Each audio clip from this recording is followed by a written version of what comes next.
Ototoxic drugs, स्ट्रेप्टोमाइसिन्स या quinine इत्यादि और इस प्रकार की ऑटोटॉक्सिक ड्रग्स का ज़रूरत से ज़्यादा प्रयोग करना उसकी वजह से भी हो सकता है ना। अब हम बात करेंगे किस प्रकार से बधिरता को होने से रोका जा सकता है। सबसे पहले है avoid exposure to loud sounds. जो बहुत ज़्यादा ज़ोर की आवाज़ें हैं, जैसे दिवाली पर हम पटाखे चलाते हैं, तो उन पटाखों में से कुछ आवाज़ें ऐसी हो सकती हैं कि जो एक बार ही सुनने से हमारे को बधिरता आ सकती है। Use year protectors while working in noisy conditions. शोर वाली जगहों में बात करते समय हमको ईयर प्रोटेक्टर्स का यूज़ करना चाहिए। कान पर कुछ प्रोटेक्टर्स लगाने चाहिए, जैसे साइड में यहाँ दिखाए गए हैं। Avoid taking medicine without doctor's advice.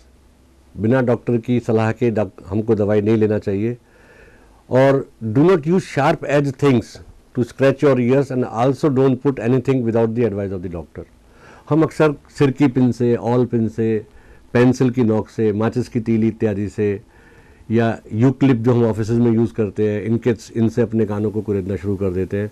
तो ऐसा हमको बिल्कुल नहीं करना चाहिए, क्योंकि इस प्रकार करके हम अपने कान को जख्मी कर सकते हैं और सुनने में क्षमता आ सकती है। दूसरा, कान में बिना डॉक्टर की सलाह के हमको कुछ भी चीज़ नहीं डालनी चाहिए। Avoid marriages amongst close relatives.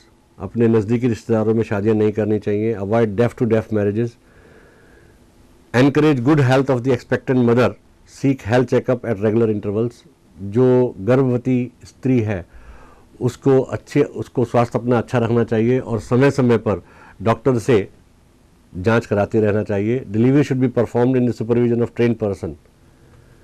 जो प्रसव है वो ट्रेंड व्यक्तियों के संरक्षण में होना चाहिए। और मेंटेन गुड ईयर हाइजीन। हमें अपने कान को साफ रखना चाहिए। कान को साफ रखने का मतलब ये नहीं है कि आप, जैसा भी मैंने बताया था कि कान में जो भी आपको खुजली हुई तो आपने कोई भी पिन डालनी शुरू कर दी। नहाने के समय हमारे कान में पानी चला जाता है तो उसको हमको स्वैब से या किसी चीज़ से साफ़ कर लेना चाहिए। बाकी अगर कोई तकलीफ़ होती है तो डॉक्टर के पास में ही जाकर के उसको साफ़ कराना चाहिए ना। अगर किसी को बधिरता हो गई तो उसका मूल्यांकन हम किस प्रकार कर सकते हैं, यहाँ हम कुछ विधियाँ देखेंगे ना। दो प्रकार से हम कर सकते हैं। एक सब्जेक्टिव टेस्ट होते हैं और दूसरे ऑब्जेक्टिव टेस्ट होते हैं। सब्जेक्टिव टेस्ट के अंदर व्यक्ति को उत्तर देना पड़ता है। आवाज़ के प्रति जो भी ध्वनि जो उसको दी जाती है उसके प्रति जो प्रतिक्रिया है वो व्यक्ति को शो करनी पड़ती है। और ऑब्जेक्टिव में व्यक्ति को कुछ भी नहीं करना पड़ता, सारे टेस्ट अपने आप हो जाते हैं। तो एक प्योर टोन ऑडियोमेट्री कहलाती है। इसमें हम विभिन्न फ्रीक्वेंसीज़ के ऊपर टोन प्रदान करते हैं और सुनने वाला व्यक्ति के कान पर हेडफोन के द्वारा ये कान उसके कानों में जाती है और वो हमारे को या तो इंडिकेटर से या हाथ खड़ा करके उंगली ऊपर उठा करके हमारे को बता सकता है कि उसको आवाज़ सुनाई दे रही है या नहीं दे रही है। और जो सबसे कम लेवल जिस पर वो सुन सकता है उस लेवल को हम नोट करके एक ग्राफ पर प्लॉट कर लेते हैं दोनों कानों के लिए अलग अलग, और उसमें फिर एवरेज निकाल करके, तो प्योर टोन ऑडियोमेट्री कहलाती है, उसके आधार पर कर सकते हैं। Then speech audiometry. Speech audiometry के अंदर फोनेटिकली बैलेंस्ड शब्दों को हम की एक लिस्ट होती है, उनको हम देते हैं, बोलते हैं और वो व्यक्ति उनको वापस दोहराता है। तो उस प्रकार से हम स्पीच ऑडियोमेट्री करते हैं। देन एक बिहेवियरल ऑडियो ऑब्जर्वेशन ऑडियोमेट्री होती है। छोटे बच्चों के केस के अंदर क्या होता है कि बच्चे हमको संकेत नहीं दे सकते कि वो सुन रहे हैं नहीं सुन रहे हैं, मगर ये हम सभी जानते हैं कि जब कभी भी कोई ध्वनि आती है उसके प्रति हमारी कोई ना कोई प्रतिक्रिया जरूर होती है। तो उन प्रतिक्रियाओं को बच्चा खेल रहा होता है और हम पीछे से ध्वनि देते हैं और उस ध्वनि के प्रति बच्चे में क्या प्रतिक्रिया हुई, क्या चेंजेस आए। जैसे वो खेल रहा है तो आवाज़ सुनने के बाद में खेलना बंद कर दिया या चौंक पड़ा, तो ये सब चीज़ें देख करके हम पता लगा सकते हैं कि बच्चा सुन रहा है या नहीं सुन रहा है। यहाँ ये मैं ऑब्जेक्टिव टेस्ट के बारे में बात कर रहा हूँ। इसमें इमिटेंस ऑडियोमेट्री होती है जिसके द्वारा हम बाह्य और मध्य कर्ण तक की बीमारियों के बारे में जानकारी प्राप्त कर सकते हैं। Then auditory brain stem evoke response audiometry है। इसके द्वारा ये अगले चित्र में हम यहाँ ये इमिटेंस ऑडियोमेट्री हो रही है और ये ऑडिटरी ब्रेन रिस्पॉन्स ऑडियोमेट्री हो रही है। इसमें बालक को सुला दिया जाता है और उस इलेक्ट्रोड्स जो हैं उसके कान पर और फोरहेड पर लगा करके क्लिक्स दी जाती हैं और वो क्लिक्स जो है वो जो इलेक्ट्रोड्स हैं उसके रिस्पॉन्सेस को ग्रहण करती हैं और ग्रहण करने के बाद में जो इंस्ट्रूमेंट है, ABR का इंस्ट्रूमेंट है, कंप्यूटराइज होता है, उसमें भेज करके वो हमारे को ग्राफ के रूप में पता लग जाता है। देन ये एक OE auto acoustic emission screening tool है। इसमें जो हमारा कॉक्लिया है उसमें जो हमारे हेयर सेल्स होते हैं हम उनके फंक्शंस के बारे में इससे देखते हैं, और इसके द्वारा हम स्क्रीनिंग कर लेते हैं कि वो बच्चा पास हुआ या फेल हुआ उस टेस्ट में, कि उसकी सुनाई में कमी है या नहीं है। Now next comes the management of hearing loss. अब अगर किसी बच्चे को हियरिंग लॉस हो गया तो उसको हम कैसे मैनेज करेंगे, कैसे उसके लिए हम निदानात्मक कार्यक्रम कर सकते हैं। तो इट कैन बी सर्जिकल और रिहेबिलिटेटिव, या तो हम चिकित्सीय या सर्जिकली उसको मैनेज कर सकते हैं या पुनर्वासन का काम कर सकते हैं। ना कंडक्टिव मिक्स्ड हियरिंग लॉस के अंदर जो डिपेंड करता है, जो ट्रीटमेंट डिपेंड करता है वो मेडिकल या सर्जिकल होता है। इसमें जैसे वैक्स इन द ईयर है तो removal of wax by a trained person. वो ट्रेन्ड पर्सन कौन होते हैं? नाक कान गले के डॉक्टर जो हैं, हमको उन्हीं से ये निकलवाना चाहिए। ये रेलवे स्टेशन पर, बस स्टैंड पर या गलियों में जो लोग घूमते रहते हैं, क्वैक्स जिनको हम कह सकते हैं, वो लाल सी पगड़ी बांध करके कुछ सीके सिर में लगाई होती हैं और वो घूमते रहते हैं और कहते हैं कान का मैल निकलवा लो, उनसे कभी भी हमको भूल करके भी कान का मैल नहीं निकलवाना चाहिए। ये कान का मैल निकलवाने के लिए ट्रेन पर्सन जो कि ENT स्पेशलिस्ट होते हैं, सिर्फ उन्हीं के पास में हमको जाना चाहिए। Then infection in the ear discharge हो तो उसके लिए एंटीबायोटिक्स वगैरह खा करके हम कर सकते हैं। पंक्चर्ड ईयर ड्रम को सर्जरी के द्वारा ठीक किया जा सकता है। अगर पर्दे में, कान के पर्दे में छेद है तो उसको हम सर्जरी के द्वारा ठीक कर सकते हैं।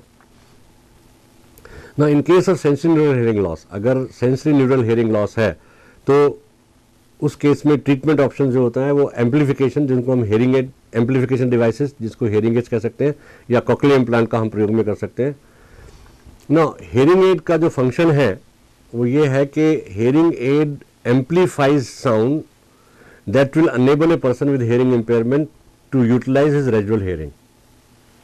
कि हियरिंग एड जो है वो किसी व्यक्ति की सुनने की शक्ति को ठीक नहीं करेगी, मगर उसके कान में जो आवाज़ है उसको तेज करके भेजेगी और जो शेष शक्ति है उसको वो व्यक्ति यूज़ कर पाएगा।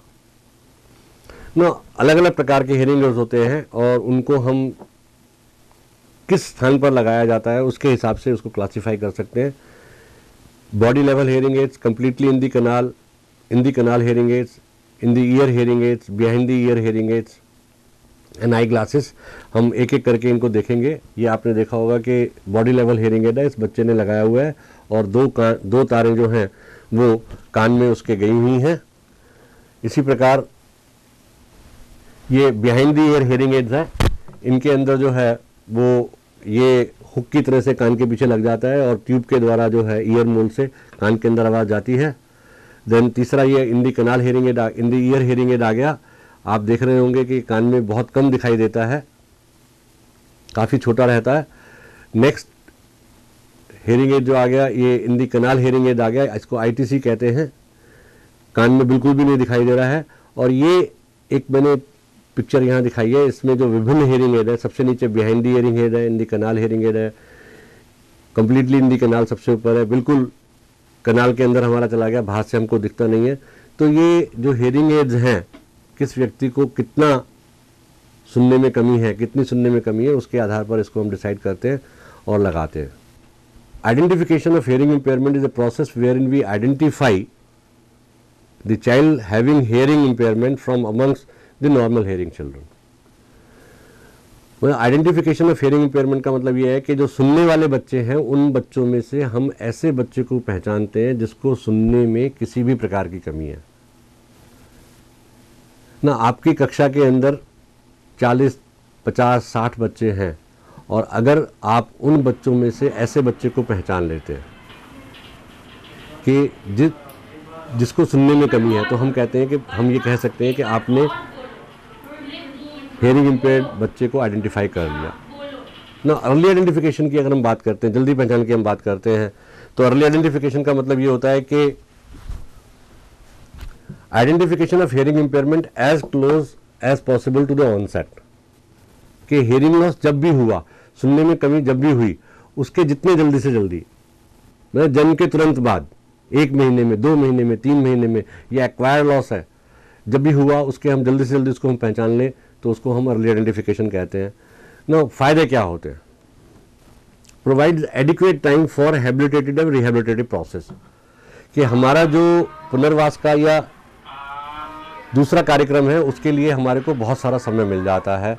अगर हम यहाँ पर मैं एक छोटा सा उदाहरण देना चाहूँगा कि एक 6 साल का बच्चा पहली क्लास में दाखिल होता है। अगर हम किसी बच्चे को 6 महीने की उम्र में हेयरिंग इम्पेयरमेंट, उसका हमने हेयरिंग लॉस हमने पता कर लिया और उसको हेयरिंग एड लगा दिया, और लगाने के बाद में उसका हैबिलिटेशन या रिहेबिलिटेशन हमने शुरू कर दिया, तो हमारे पास में 5.5 साल का समय मिला उस बच्चे को तैयार करने के लिए। और इसी के स्थान पर अगर हमने 5 साल में पहचाना होता, उसको आइडेंटिफाई किया होता, तो हमारे पास में सिर्फ 1 वर्ष का समय मिला उस बच्चे को तैयार करने के लिए। तो अर्ली आइडेंटिफिकेशन सबसे बड़ी बात क्या करता है कि हमारे को समय प्रदान करता है उस बच्चे के लिए हैबिलिटेटिव या रिहेबिलिटेटिव प्रोसेस तैयार करने के लिए। दूसरी बात क्या होता है? It helps in familiarising the child with the amplification device, कि बच्चा जब बड़ा हो जाता है और उसको हमें हेयरिंग एड लगाना पड़े, तो वो बच्चा कहता है कि भाई मैं क्यों लगाऊं, बाकी लोग तो नहीं लगाते, मैं भी नहीं लगाता। मगर छोटे बच्चों में अगर जल्दी हम पहचान लेते हैं और उस बच्चे को हेयरिंग एड लगाना शुरू कर देते हैं, तो वो जैसे जैसे बच्चा बड़ा होता है और वो हेयरिंग एड को लगाए हुए अपने आप को देखता है, तो ये समझता है कि भाई मेरा ही हिस्सा है, ये इसके बिना मेरा गुजारा नहीं है। नंबर 1। नंबर दूसरा, जो हेयरिंग एड के साथ में उसके एक्सपीरियंसेस होते हैं, अनुभव होते हैं, वो बहुत सुखदायी होते हैं, बहुत अच्छे होते हैं, because he is in the world. वो अपने घर वालों के साथ में मिक्स होता है, टेलीविज़न पर मनोरंजन कर सकता है, सुनता है, तो वो फैमिलियराइज हो जाता है, और हम जो उसकी सुनने की शेष शक्ति है उसको ऑप्टिमली यूटिलाइज कर सकते हैं। Helps in optimal utilisation of the residual hearing, plays an important role in minimising the effect caused by hearing impairment. क्योंकि हमने श्रवण दोष को जल्दी पहचान लिया, जल्दी पहचानने के बाद में उसको हेयरिंग एड जल्दी लगा दिया, तो जो श्रवण दोष की वजह से उस बालक के ऊपर विपरीत प्रभाव होने वाले थे, उन प्रभावों को हम काफ़ी हद तक कम कर सकते हैं। Provides opportunity for individualised intervention and specific language and speech stimulation, कि उस बच्चे को हम व्यक्तिगत रूप से भाषा और वाणी के लिए उद्दीपन प्रदान कर सकते हैं, उसको भाषा और वाणी के विकास में मदद कर सकते हैं। Then helps in development of oral communication, social and emotional development. Early